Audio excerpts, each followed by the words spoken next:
ဝဲသူတွေဘက်ကမနစ်နာအောင်ကျွန်မပြင်ဆင်ထားပါတယ်နော်ဒီမှာဒိုင်းကွက်ကလေးကိုကြည့်ပါ0ကိုပြထားပါတယ်နော်ကျွန်မဖုတ်ပြီးသားဆက်သားကြောက်လေးကိုကျွန်မချိန်ပြပါမယ်ဒါစီလေးနည်းနည်းလေးစမ်းထားတာပါနော်ဒီမှာချိန်ပြလိုက်တဲ့အချိန်မှာ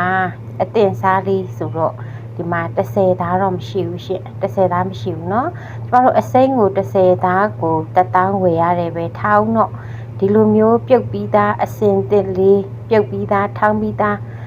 ရတာနဲ့ပြည့်စုံပြီးသားအစင်တစ်ကလေးကိုကျမတို့1000ပေးစားရမယ်ဆိုရင်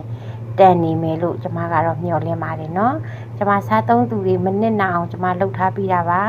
ဒါကတော့ကျမဖလင်ဘူးလေးနဲ့ပေါ့နော်ကျွန်မပါကေးရှင်းအစ်စ်ထုတ်ပိုးထားတာဖြစ်ပါတယ်ဒီလိုဖလင်ဘူးလေးနဲ့ထုတ်တဲ့ခါကျတည်ရတာလဲလွယ်ကူမယ်လीနော်တည်ရတာလဲလွယ်ကူမယ်30သားတော့မပြည့်ပါဘူးရှင်ကျွန်မနာကဝယ်ယူအားပေးလို့ရပါတယ်